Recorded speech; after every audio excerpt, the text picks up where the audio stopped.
If you were trapped in a vertical prison where the only food that you get is the leftovers from the people above you, what the hell would you do? This guy Garang just wanted to quit smoking and read his book, but by the time that this experiment is over, he's going to have gone to the darkest depths imaginable. We're here to break down the mistakes made, what you should do, and how to beat the cannibal prison in the platform.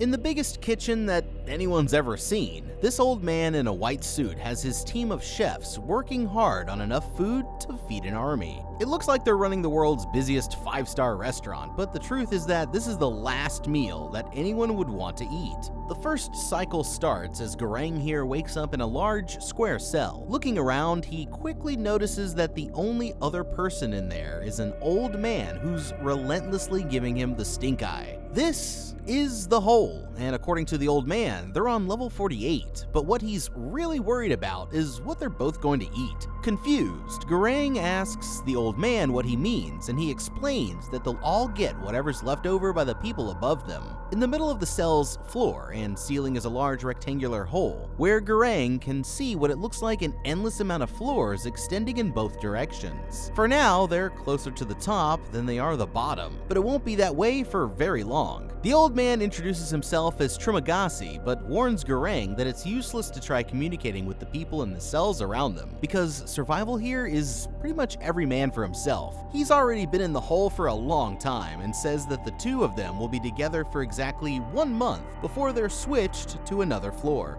Next time, he worries that they may not get so lucky. Just then, the light on the wall changes from red to green as a rectangular platform slowly descends through the hole in the ceiling. To Garang's surprise, the platform is covered in a feast worthy of the richest kings. Or at least it would be, but almost everything edible has already been picked clean by the 94 other participants stacked above them. Still, Trimagasi quickly starts devouring whatever he can like a raccoon who just hit the jackpot. Garang, on the other hand, isn't feeling quite as hungry yet, so he pockets an apple that he's been planning to save for later. After 2 minutes, an alarm sounds as the platform starts descending to the next level, and Trimagasi chugs down the last of the wine before tossing the empty bottle into the hole. Suddenly, the temperature starts to rise until it quickly becomes unbearably hot. According to the old man, the overseers use this as a way to prevent them from stockpiling food, forcing Garang to give back his apple before they're both boiled alive.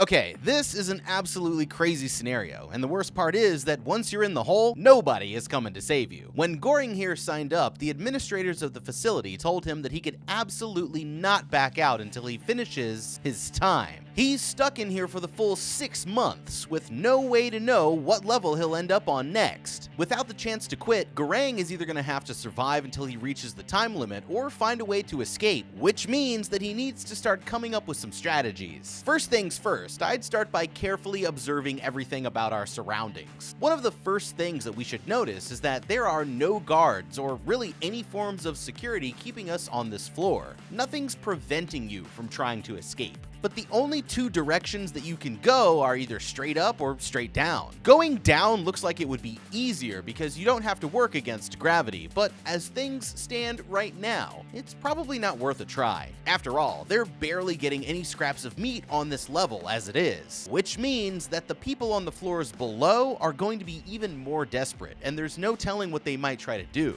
Plus, you have no way of knowing what's outside of the facility, so going down could leave you stranded somewhere deep underground, with even less of a chance of ever seeing daylight ever again. Going up, on the other hand, seems like a much better plan. Since the platform starts up there completely full and then begins working its way down, someone must be putting the food out at the start of each day, meaning that there's definitely going to be an exit there if you can just make it to the top floor. The problem with this plan is that going up would be incredibly difficult and risky. You could start by making a rope ladder out of the bed sheets easily though. Stripping the sheets from both of their beds and tying them together at the corners should give these two more than enough length to reach the next floor, but that's when things get a little bit more complicated. Because the obvious risk of plummeting to a certain death if anything goes even slightly wrong, you would also have to convince the people on the floors above you to help out, and as it stands, you have no real leverage to get them on your side. The only reason for them to pull you up is if they also want to join in on the escape attempt. So I'd wait until the end of the month before approaching them with the idea. That way, they'll have nothing to lose by trying, since their time on one of the better floors will be about to run out, and they don't know what floor they're going to be on next. That's probably the only shot that Garang has at escaping this hellhole right now. Otherwise, it looks like he's going to have to hang in there for the long term. It might help to try understanding what the purpose of all this really is, and the lights on the wall could be our first hint. As the platform lowers down, the light changes from red to green, and it's paired with a loud alarm type of sound. With all of that being said, the signs here point to this being some kind of experiment, which means that someone must be observing them. Perhaps they're looking for a person who does the right thing by only eating their fair share, but that's a pretty big risk to take if you end up being wrong about the goals of the experiment, and you really have no way of knowing their true intentions. The safest thing of all might be to just follow Trimagasi's lead and only focus on your own survival. The good news is that they have unlimited access to water from the sink, which means that even without any food, they could still survive for quite a while. Now, he might seem a bit strange at first glance, but the truth is that the old man here is onto something. Eating as much as you can and as quickly as you can is actually a great strategy, because your body can use that stored energy to survive for longer if the food supply runs out. Whenever he can, Garang should focus on eating the most high-energy, high-calorie foods available, such as nuts, seeds, and dried fruits, to build up energy reserves for the future. We also need to consider the fact that we're stuck in this place with our roommate and hundreds of other people who are just as desperate for something to eat as we are. Things could get ugly fast, so we need to be able to protect ourselves. We may not be able to keep the food, but they never said anything about the silverware. Maybe Garang should sneakily take some glass or another object that he could use if he needs a weapon. That just about covers all of Garang's options for now, but it won't be long before things take an even more horrifying turn. As more time passes, Garang decides that they should tell each other how they ended up here. He goes first, explaining that he volunteered to spend 6 months in the hole in exchange for a college degree. But that was his biggest mistake. Trimagasi here can't believe that anyone would actually volunteer to come to this place, and for now, he refuses to explain his side of the story. Late that night, Garang watches as the platform comes whizzing back past them at a literal breakneck speed, on its way back to the top of the structure to begin the whole cycle again. The next day, everything plays out the same, with the platform showing up almost empty, and Trimagasi still gorging himself on any scraps that he can find. Garang still refuses to eat, prompting Trimagasi to remind him that he's wasting a big opportunity. After their meal, the old man finally agrees to tell Garang while he's in the hole. It turns out that he saw an infomercial advertising a knife sharpener called the Samurai Max that could perfectly sharpen any blade. Although he had no personal use for it, the advertisement was so convincing that the old man felt like he had to have it, just to make sure that he wasn't missing out on a product that can change his life. Well, no sooner did he buy it than he saw another infomercial from the same company advertising a knife that never needed to be sharpened, called the Samurai Plus. This finally caused Trimagasi here to snap, and he threw his entire TV set right out of the apartment window, accidentally killing a man who was just minding his own business down on the street below. At his trial, he was offered a choice of either being committed to a mental hospital or serving a year in the pit, which is how he ended up as Garang's roommate. Next, Garang asks how many levels there are below them. The old man can't answer for sure, but he knows from personal experience that there are at least 132 floors, and no food ever makes it that far down. Concerned, Garang decides that they should try getting the others to ration out their food, so that the people on the lower levels will at least have a chance of survival. But he's quickly reminded that working together is impossible. All that they can do is abide by the system and pray that they never end up too far down. When they were admitted into the hole, they were each allowed to choose one item to bring in with them. Garang here chose a book, but the old man chose his prized possession, the Samurai Plus, and that's when Garang starts to realize how he's managed to survive for so long. Okay, now things just got real. I don't want to start a knife fight with an old man, but Garang needs to get that thing away from Trimagasi as quickly as possible, because that crazy look in his eyes when he pulled it out tells me everything that I need to know. Also, when the old man was explaining the floors that he's been on so far, they seemed to roughly go in a pattern of alternating between bad and good. If they're on a good level now, this means that they might be coming up on a bad one next, and you don't want to be the only guy without a knife when that happens. With the old man armed and Garang not, it's only a matter of time before things get dangerous. Obviously, his chances of survival are much better if he's the one with the Samurai Plus, but he needs to be careful with how he goes about getting it. Since we're trying to avoid a fight, I'd start by taking the diplomatic approach first. We may not know much about Trimagasi here, but what we do know is that he can be easily manipulated with a good enough sales pitch. After all, the infomercials getting to his head is how he ended up here in the first place. Now, the thing that Garang here really has to offer is his own item of choice, the book that he brought in. A book for a knife might not seem like a fair trade, but given their circumstances, Garang just might be able to make the argument. Here's the pitch. With his food already prepared each day, Trimagasi really has no use for a kitchen knife, unless of course he's planning to use it on us, but let's not throw that idea out there. What he doesn't have is a way to entertain himself, to pass the time. Trimagasi still has a few months left to go before his time is up, but everyone knows with a good book, the hours could pass by much more quickly. Think of it as a way to fast forward through the rest of his sentence. By the time that he's done reading the book, it'll already be time for him to go home, so why not let me have that useless knife as a trade, huh? You can even offer to trade it back later if he isn't happy, sort of like a risk-free trial. Of course, we wouldn't actually give him the knife back, but lying about it is an easy way to sweeten the deal. Is it a long shot? Definitely, but who knows, maybe we'd get lucky and he'd actually fall for it. Otherwise, we're gonna have to get it from him the old-fashioned way, and that's when things get interesting.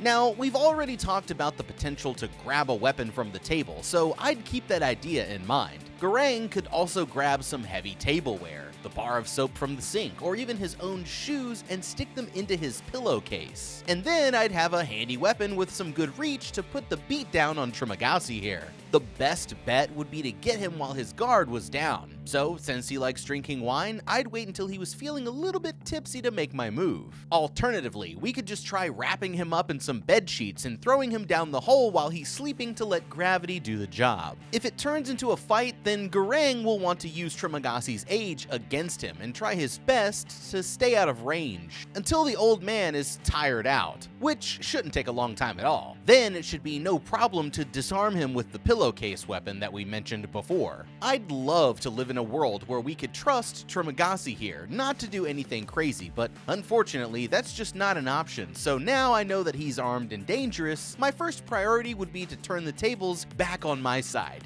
You know, just in case. After the third day, Garang joins the old man and starts eating small scraps of food from the table. He's finally getting used to this new way of life until suddenly, a body comes crashing down from the floors above. Trimagasi explains that the people on the highest levels start to go crazy because having everything that they need means that they have nothing to look forward to. He thinks that Garang would jump too, and that he's too nice to survive on one of the lower floors either. Speaking of the lower floors, Garang points out that the old man has already been in the hole for a while, and they're supposed to have the same cellmate for their entire day. If he spent the last month on level 132, where no food ever reaches, then the only explanation for how Trimagasi here is still alive is that he must have eaten his last partner. Before the old man can answer, they're interrupted by the platform, but this time, there's a strange woman hunched over in the middle of it. Trimagasi ignores her like he's seen this all before, but when Garang presses him for answers, he explains that the woman, Miharu, rides the platform down every cycle searching for her missing child.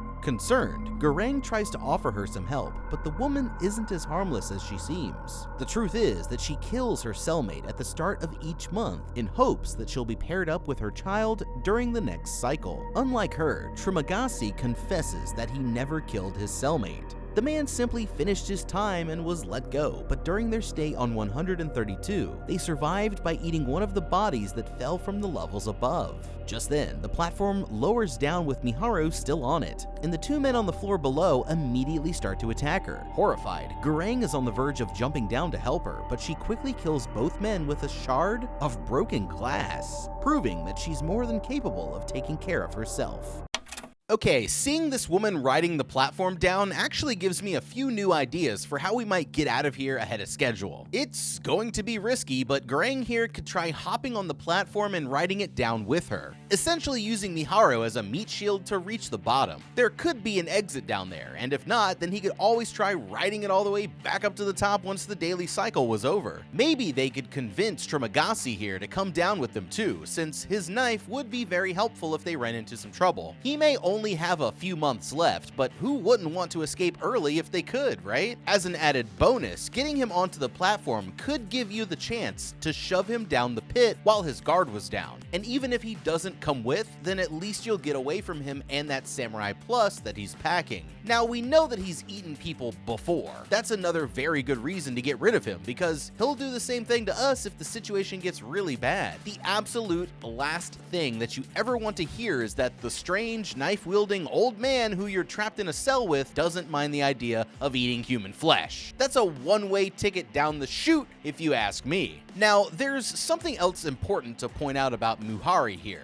How would Trimagasi know that she rides the platform down every month unless she consistently starts on one of the higher levels each time? This could just mean that she's lucky, but it could also mean that she knows something about this place that the others don't. And sticking around her might be a good way to find out more about what's actually going on here. Of course, you still have to watch out for her trying to kill you too, so Garang should be prepared for anything if he decides to take the risk. As they continue to repeat the same routine day in and day out, Garang starts to give in to the lifestyle more and more, but he's having trouble sleeping at night. He and Trimagasi even start to become friends until one night when everything changes. The old man announces that they've reached the end of this cycle and are about to be knocked unconscious with sleeping gas. Tomorrow they'll be stuck on a different level, and he doesn't think that Garang will have what it takes to survive. When he finally wakes up, the situation is worse than Garang could have ever imagined. Trimagasi here has already used the sheets to restrain him to his bed, and when he sees what floor they're on, he immediately understands why. They're all the way down on level 171, which is 40 floors deeper than even Trimagasi has ever been before. Being a survivor, the old man knew that they'd eventually turn on each other, so he decided to get the jump on his younger and stronger cellmate while he had the chance. He isn't going to kill him outright though, because that would spoil the meat. Garang begs for his life, but it's no use. The old man has been in this situation before, and he knows that it can only end with them literally at each other's throats. Just then, the platform finally reaches their level, but sure enough, there's not a single scrap of food left for them to eat. Trimagasi explains that he's going to wait for about a week before he starts to eat Garang. When the time comes, he'll start by cutting off small strips of flesh and feeding it to both of them, trying his best to heal his wounds and keep Garang alive for as long as possible. Furious, Garang points out that this would make him a killer, but the old man takes no responsibility for what he's going to do,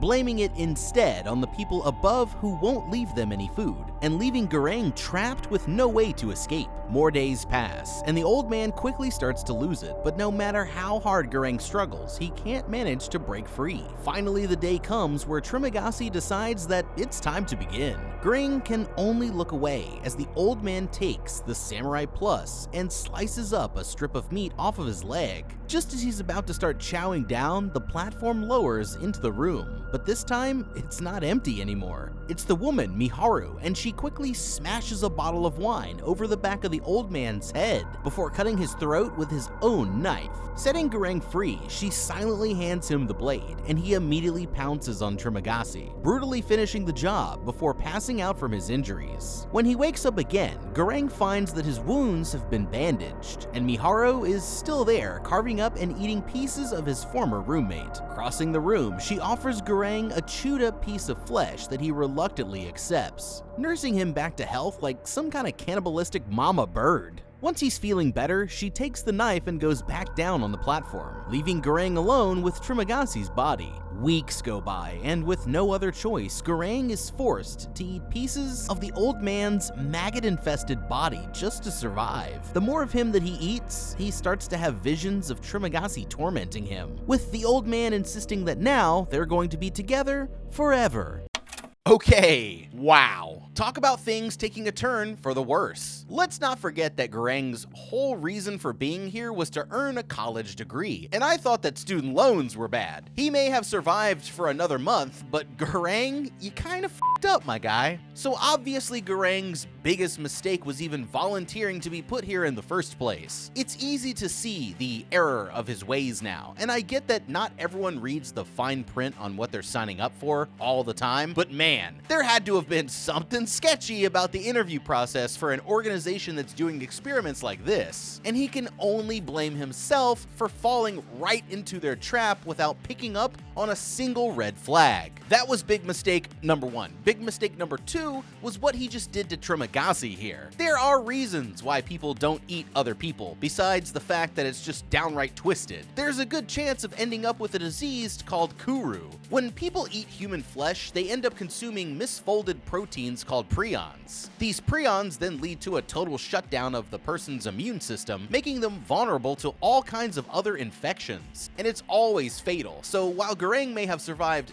this month, there is a good chance that he just signed his own death warrant away. When you go into something with high hopes of earning a quick degree but end up dying as an actual cannibal, I think it's pretty safe to say that Garang, you f***ed up, sir. One day, Garang finally wakes up in a new cell, and as luck would have it, he's been bumped back up to level 33. And this time he has two roommates, a woman named Imogiri and her little wiener dog, Ramses II. Garang is surprised to learn that the woman already knows who he is, and the object that he chose to bring in with him. That's when he realizes that she's actually the interviewer who met with him when he was first admitted into the hole. His first question is if she can get him out, but the woman explains that there's nothing she can do. According to her, the hole has over 200 levels, and the designers are well aware that there isn't enough food to go around. She explains that the purpose of the facility, which the designers prefer to call the Vertical Self-Management Center, is to inspire the prisoners to work together, although, as Garang points out, that clearly hasn't been working so far. When the platform arrives, Garang notices that the woman is giving some of the food to her dog, and she explains that she splits her share with the pup every other day so that they both can eat. Garang mentions that this could lead to the death of someone below, including Miharu's child, but the woman insists that there are no children under the age of 16 allowed within the facility.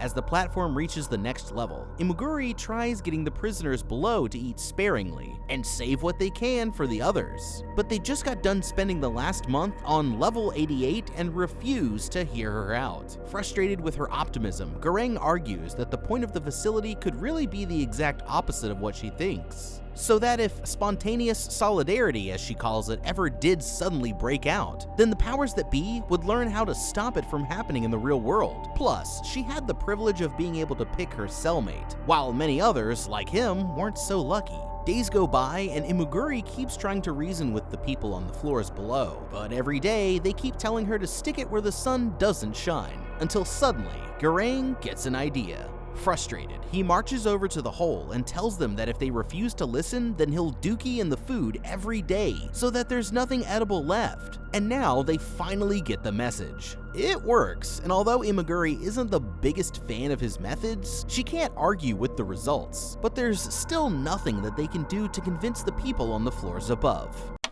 Okay, things have been pretty bad so far, but now Garang's got a new partner, and this gives him the chance to try out some new ideas. First, they could just try telling the people on the floors above that Imogiri here worked for the company, and that they'll all be let out early if they all learn to work together. Whether this is actually true or not really doesn't even matter, just as long as the others believe that it is. Plus, the people above know that at the end of the month, they are going to have the same choices of going down as anyone else, so you should be able to get them to play along eventually. Of course, when they find out that Imogiri worked for the people who built this place, they might destroy all of the food out of spite. So if we're going to try this, it needs to be a calculated risk. You could even play into their greed by telling them that the administrators of the facility are watching, and that the people who ration fairly get to stay on the higher levels. But if you eat more than a reasonable share, then you get sent down. Again, this doesn't necessarily need to be true, just convincing enough that those on the top levels will save some food for the rest of us. Garang's strategy works for now, but he better hope that the ones below him don't wind up on the floor above next time. Everything in this facility goes both ways, so it's better better for them to build trust the old-fashioned way, or try to trick the others rather than use threats, because that will only come back to bite you down the road. One day, the platform comes down with Miharu lying badly injured in the center. They quickly carry the woman over to one of the beds and start nursing her back to health. But that was their biggest mistake. That night, Garang suddenly wakes up to find the women fighting on the other side of the cell. While they'd been sleeping, Miharu here decided to eat Imogiri's dog. He breaks up the fight, and the next day when the platform arrives, they send Miharu further down into the hole, where she immediately kills the first guy who tries to touch her. Heartbroken, Imogiri swears that she had no idea what he was sending people into, and only volunteered herself as one last way of helping out when she was diagnosed with terminal cancer, but now she's completely lost all hope for humanity. The next day, Imogiri refuses to eat anything, saying that today should be her dog's turn. Garang points out that it's their last day on this level, and this could be her last chance to eat for a while, but the woman still won't budge. In the morning, Garang wakes up on level 202, even deeper than they ever thought possible, and to his horror, Imogiri has already found her own way out. Worst of all, even from this level, Garang still can't see the bottom.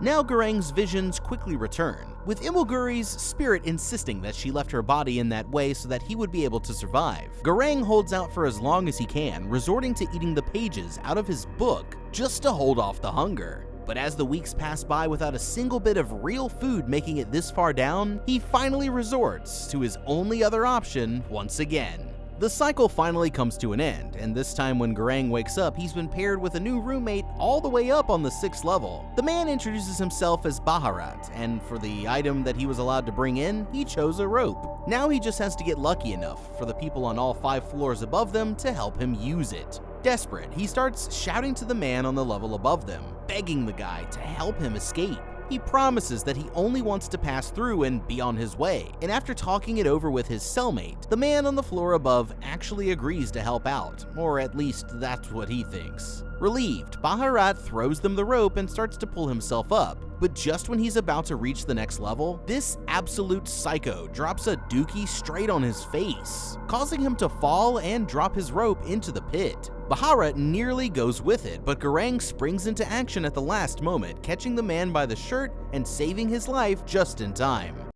Okay, I guess it's time for Garang to get to know his new roommate. He should have earned his trust by saving his life, so Baharat will most likely play along with whatever Garang says, at least for now. Think about things this way. Garang here is finally on level 6, and it's already his 5th month. He can eat plenty of food now to fuel up for whatever happens next, and just stay hopeful that he gets on a good level for his last month of the stay. If not, then they can always try another escape attempt, so for now, I wouldn't be in a rush to go anywhere. With only 1 month left before he gets out of there, Garang has every reason to want to avoid trouble, so that's just another reason for Baharat to trust him. I'd find out how much longer Baharat has left too, because if you both agree to be reasonable and not try any Trimagasi tactics on each other, then Garang can offer him at least 2 more good months while they're still roommates. And that's a pretty good deal considering the circumstances. This close to the finish line and with such great level placement, there's no reason for Garang to take any risks, but he's about to do something that no one would expect. Baharat here starts absolutely tweaking out, mentally broken from being so close to freedom only to have it all go to literal shit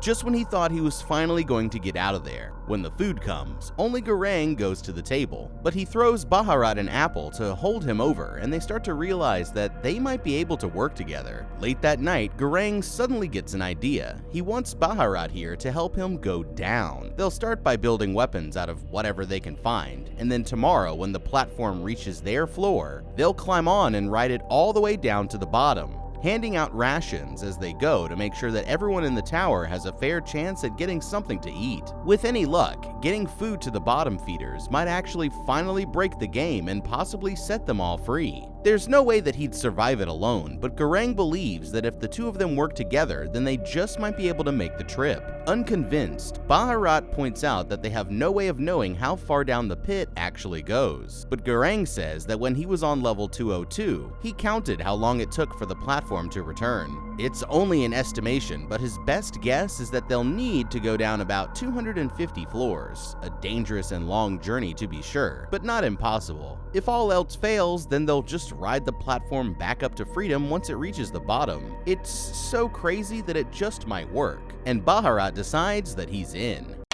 Okay, these guys may be jumping the gun a bit on this one. Their plan is going to be incredibly risky because they have no idea how the people below are going to react, and they could easily end up in a fight for their lives. Part of their plan is to possibly ride the elevator back up when it reaches the bottom, but there's a few concerns with that. First of all, how do they know that the platform doesn't just slam straight into a brick wall when it reaches the top to prevent people from trying exactly this? I mean, it's not like whoever went through the trouble of putting them in this facility is just gonna let them walk out so easily, right? Since they have such a great floor, I'd wait at least until the last day of the month before giving this plan a shot. Or even better, try it next month once they find out what floor they're on next. They could end up on level 1 for all that they know, and then Garang could breeze right through the last month without breaking a sweat. Also, if riding the platform back to the top is even possible, then they'd actually be better off if they were lower down because they'll have less floors to fight through before reaching the bottom. Ironically, this makes being on the lowest level the best case scenario, and I have to wonder if anybody else has ever gotten desperate enough to try this plan. Personally, I wouldn't risk it until next month, but Garang and Baharat here have made their decision, and it's going to be even crazier than they think. The next day, the two of them put their plan into action, breaking bars off from their bed frames to use as weapons before climbing up onto the platform. At the first stop, they encounter two men who Baharat already knows, but Garang refuses to let them have any food, since they're already guaranteed to get more tomorrow anyway, insisting that they don't let anyone get a bite until they've reached level 50. The others don't want to hear it, and for a moment, Baharat isn't sure what to think, but when one of the men reaches for the food, he hits him over the head with a club, agreeing to put his trust in Garang's leadership. The two continue deeper and deeper into the pit, passing dozens of floors with Baharat acting as the enforcer to keep the other prisoners at bay. Eventually they reach a level where they meet an old man in a wheelchair who Baharat already knows and respects. The wise man suggests that they should try using their words to convince the others first, and only resort to violence if they absolutely have to. In his opinion, the best way to win this game is for everyone to send a message, not to the administration itself, but to the human beings who refill the platform at the beginning of each day. To do this, they choose an irresistible dish, the panna cotta, as their symbol, with Baharat vowing to keep it completely untouched until they can send it all the way back to the people at the top. On the next level, Baharat tries the diplomatic approach, but the woman there won't take them seriously and goes for the food anyway, forcing Garang to introduce her to his friend, Mr. Stick. They don't like having to do it this way, but they're willing to protect the panna cotta at all costs if it means finally breaking the system. As they descend the floors, some prisoners react peacefully while others attempt to fight back, but Garang and Baharat are able to hold them off, making their way down until they start handing out rations after reaching level 50. Okay, it looks like everything is going well so far, as long as nobody puts up too much of a fight. Saving the food for the lower levels was a controversial move, but a good one for sure. It's really the only way to make sure that the people on the bottom get their fair share. However, things are going to get worse the deeper that they go, as people get more and more desperate. Knowing this, I'd consider trying to recruit more prisoners to join us as extra protection, not just for the people on the lower floors, but also for whatever kinds of guards you might run into at the top of the tower. After that, there's no guarantee that whatever kind of sketchy organization locked you in here is going to let you go without a fight, so it would be wise to bring some meat shields along in case you run into any trouble at the finish line. Eventually, they reach a level with only one dead prisoner, and Garang realizes that this must be where Miharu started out. Suddenly, they realize that the platform doesn't stop on floors where there are no prisoners left alive, meaning that the bottom could be much farther down than they first thought. Still, they've come too far to turn back now, and the only way up is to keep going down. Just then, they find Miharu being brutally attacked by a huge man on one of the lower levels. Garang immediately jumps in and starts pummeling the man to the ground, while Baharat hits his cellmate with an absolutely sick dropkick. The guy brought a samurai sword as one of his items though, and lands a nasty slice to Baharat's stomach as he picks himself up off the floor. At the same time, the big guy pulls a reversal on Garang and starts beating him within an inch of his life. It's not looking good for our two heroes, but at the last minute, Baharat manages to win his duel and lops the big guy's head clean off with a sword, saving Garang just in time. Unfortunately though, Miharu didn't make it. Garang is almost too stunned to go on, but Baharat pulls him back onto the platform just as it begins to lower down, refusing to give up on the mission now that they've come so far. Finally, they reach floor 333 and the platform suddenly stops. That's when they see something completely unbelievable. Hiding under the bed is a child, Miharu's child. As Garang crawls towards her, the platform descends again into a void of complete darkness below. Baharat is still holding on to the panna cotta, but this time there's no change in temperature. Now the men turn their attention to the girl. Garang asks Baharat to give her some of the food, and although he refuses at first, he finally agrees as a way to do one last good deed. The next morning when Garang wakes up, he finds that his friend Baharat has died from his wounds. This time when the empty platform finally reaches their level, Garang takes the girl with him and they both get on. It lowers down one more time into a massive black pit until it finally comes to a stop at the very bottom. And when Garang looks up, all that he can see is a bright white light shining down from above. Suddenly, a vision of the old man appears and tells him that his journey is over. The girl is the message, and she can go the rest of the way by herself. With that, Garang climbs off of the platform and follows the old man away into the darkness, turning around to watch just as the girl rises up to the very top of the tower. He may never know if they really broke the system, but he's finally learned the most important lesson of all. Never sign up for government experiments because it might be a one-way ticket to your own personal hell. Now that was crazy. I really liked this movie, man. There really isn't too much that I can say about it. It really had a nice concept, you know, and the way it was shot, the set, the characters, this was a good movie. If I were a resident of Santiago, Chile, I'd recommend this to my North American friend. That happened to me. Anyways, let us know what you would do if you were there down in the comments below. Thank you so much for watching. Leave a like and subscribe, and I'll see you in the next video. Have a damn good day.